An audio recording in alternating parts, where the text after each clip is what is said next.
están? Bienvenidos y bienvenidas a Conectados Online, este espacio en donde conversamos con las y los diputados de la Cámara. En esta ocasión nos acompaña la representante del Distrito 7 de la región de Valparaíso, la zona costa de Valparaíso, la diputada Camila Rojas del Partido Comunes. ¿Cómo está? Bien, gracias. Diputada, vamos a aprovechar este tiempo porque queremos conversar con usted un tema que es muy importante y que abarca muchas áreas y que tiene que ver con la educación. Es un tema que ha estado bastante en la mira de toda la ciudadanía por las implicancias, ¿no?, que ha tenido en términos de la cotidianidad de los niños y niñas en la asistencia a clases en este escenario de crisis sanitaria. Quería consultarle, diputada, sobre las últimas iniciativas que han estado vinculadas a las y los trabajadores de la educación. Hace unos días se analizó en la Cámara el proyecto, por ejemplo, de titularidad docente y también aquellas iniciativas que se encargan de la evaluación docente. ¿Cómo es que en este escenario se ha ido avanzando en materia de educación considerando todo lo que ha significado la crisis por el COVID? Sí, bueno, han sido ya casi 2 años bien complicados debido a la pandemia, con estas versiones diferentes de hacer educación, ya sea de manera presencial, pero con aforos reducidos, o de manera virtual, en algunos casos en versión híbrida. Y ha tenido que haber un proceso de adaptación súper grande por parte de los actores de la educación, especialmente las y los trabajadores, docentes y también asistentes de la educación. En un principio, por ejemplo, las y los asistentes jugando un rol muy importante con la entrega de canastas para no alterar, digamos, la dinámica de entrega de alimentación, que es un rol muy importante que cumplen los establecimientos educacionales. Luego, durante todo este tiempo, también viendo distintas maneras de hacer las clases, las y los profesores. Y efectivamente durante estos últimos meses hemos vuelto a discutir dos proyectos bien importantes, uno que tiene que ver con la suspensión de la evaluación docente, que ya se hizo en 2020 y ahora se va a hacer en 2021, y que tiene que ver con la posibilidad de que las y los profesores puedan no rendirla si así lo estiman, porque lo que hace es suspender la obligatoriedad, ¿ya? Eso es para decirlo de la manera más rigurosa posible. Y evidentemente rendir una evaluación en este contexto es más complicado, ¿ya? Significa una carga extra, en muchos casos significa mayor agobio. Y por otro lado también hemos estado discutiendo el proyecto de titularidad docente, un proyecto muy importante en términos de dar estabilidad a las y los profesores. En este caso aplica para quienes lleven o lleven 3 años continuos o 4 discontinuos con más de 20 horas de clases, ¿ya? Y por lo tanto que dejen esta versión de que todos los años tienen que renovarles el contrato y poder dar estabilidad laboral. En esa línea y también en la condición en la que se encuentran las y los docentes en el país, ustedes también hicieron una evaluación, ¿no? Pidieron a los mismos profesoras y profesores que respondieran cuestionarios y que les comentaran cómo es que están pudiendo desempeñarse en este escenario de crisis sanitaria, donde no solamente está el tema de la presencialidad o no de las y los estudiantes, sino también cómo esto convive con los roles de cuidado de cada familia, cómo es que estar haciendo clases en la casa puede afectar tanto a los estudiantes como a las profesores y profesores. Sí, la REDOFEM, la Red de Docentes Feministas, trabajó una encuesta, nos presentó una metodología a la Comisión de Educación y la pusimos a disposición en la página web de la Cámara. Estuvimos recibiendo respuestas durante algunas semanas, se recibieron más de 13.000 respuestas y luego la misma REDOFEM procesó esa información y nos hizo una presentación. Esto con el objeto de tener datos propios sobre la realidad de las y los docentes a lo largo del país.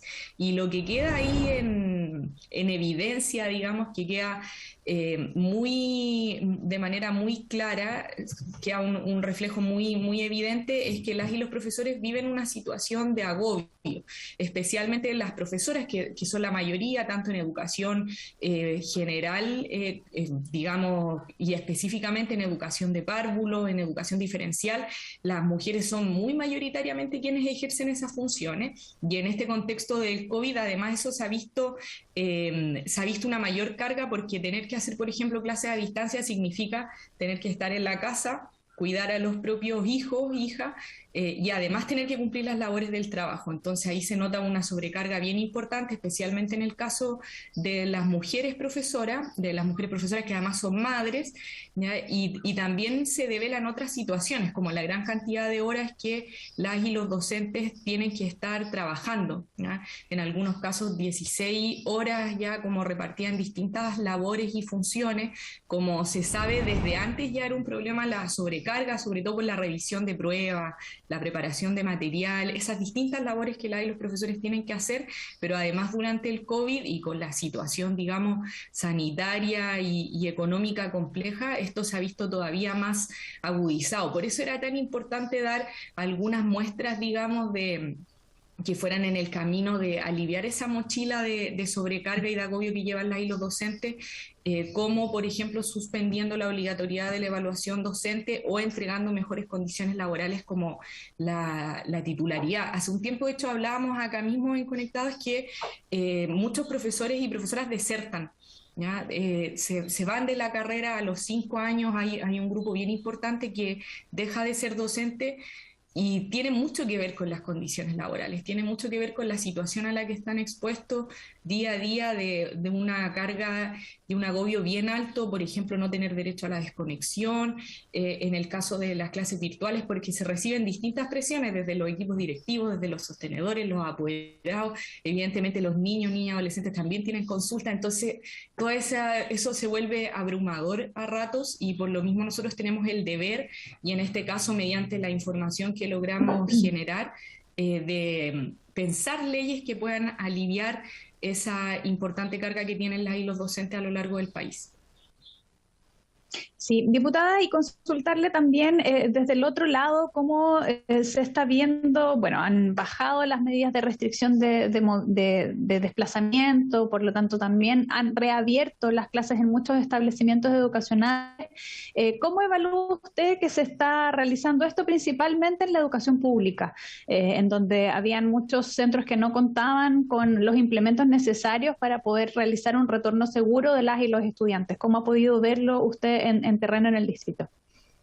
Sí, bueno, he hecho harto terreno en ese sentido. Hemos recorrido la mayoría de las escuelas del distrito. La semana pasada estuve en Lagunillas y hemos estado en distintas comunas. La verdad es que la realidad es bien diversa, ¿ya? Pero lo que vemos en muchos casos es, y sobre todo en el caso de la educación pública, es que los establecimientos no contaban con las condiciones necesarias para volver, pero incluso si no estuviéramos en pandemia. Entonces, una situación bien dura en ese sentido, ¿ya? En términos de acondicionamiento de la sala. Por ejemplo, en una de las comunas nos decían lo mínimo para poder funcionar en este contexto es que tengamos las llaves de los baños buenas, ¿ya? Lo mínimo que necesitamos en este contexto es tener más de una salida habilitada, ya una entrada y una salida. Necesitamos que las ventanas se abren y se cierren, por ejemplo, para poder ventilar, lo mismo con las puertas. Esas 4 cuestiones son muy básicas y hay establecimientos que no las tienen, ¿ya? Por lo tanto, tenemos esa situación que digamos es la más apremiante, la más urgente y que incluso imposibilita la realización de las clases si no estuviéramos en pandemia, ¿ya? Como esas cosas son básicas, son mínimas. Y hay otros casos en que hay sostenedores preocupados y que han invertido recursos y donde efectivamente, por ejemplo, se pueden realizar las clases híbridas sin problemas. Se han instalado antenas para proveer de internet. ¿Ya? A mí me ha tocado ver una experiencia bien valiosa en ese sentido en la comuna de Santo Domingo, donde las escuelas rurales pueden dar clases híbridas, digamos, de manera sincrónica, ¿ya? Entonces, tenemos esas experiencias positivas que son las menos, lamentablemente, y tenemos estas otras situaciones bien extremas en donde los establecimientos no cuentan con las condiciones y en ese sentido, evidentemente, es algo que ponemos en alerta y que hemos estado informando a los organismos correspondientes, entre ellos el Ministerio de Educación, porque es necesario hacerse cargo de la situación de los establecimientos porque es lo que permite que los niños y niñas puedan ejercer el derecho a la educación. De todas maneras, esperar que haya avances también en este tiempo y además también donde ya las cifras al menos vienen siendo un poco más adelantadoras. Diputada, último par de minutos que quedan, quería consultarle también sobre otro tema, pero también muy importante y que se va a debatir en estos días en la Cámara y tiene que ver con las modificaciones al Código de Agua, una iniciativa que ya fue analizada en la Cámara, tuvo modificaciones en el Senado y que vuelve entonces con algunos puntos que están siendo bastante en conflicto y que ya hacen ver que se va a ir a una comisión mixta. ¿Cómo lo evalúa usted? ¿Cómo pretende, digamos, votar también en esa iniciativa? Sí, bueno, se ve que es probable que se tenga que ir a la comisión mixta. Es un tema complicado, ¿no? Cuando lo discutimos en la Cámara sabíamos que probablemente se iban a generar diferencias, se refuerza, o sea, mi posición es que se refuerce el carácter de bien de uso público, que se consagre el agua como derecho humano, y estamos en un contexto en donde eso es fundamental, ¿no? Que tiene que ver con la emergencia climática. Yo creo que no podemos obviar que esta discusión la estamos teniendo en ese contexto, por lo tanto, de sequía, y como se ha planteado también desde los movimientos de defensa del derecho humano al agua, también de saqueo derechamente. Hay empresas y de hecho mayoritariamente la debacle que tenemos en muchos lugares en esta región, en la región de Valparaíso, está vinculada con la agroindustria, ¿no? Entonces no solamente se trate de que tú o yo nos demoremos menos en ducharnos o no tengamos pasto o no hayan piscinas, sino que esto es un tema harto más profundo que eso. Muchas gracias, diputada, por este espacio de conversación y también por ir contándonos cuáles son los avances en materia de educación en este contexto de crisis sanitaria. Muchas gracias. Y a todos quienes nos siguen y nos escuchan, manténgase en la sintonía del canal de la Cámara de Diputadas y de Diputados. Que estén muy bien, hasta pronto.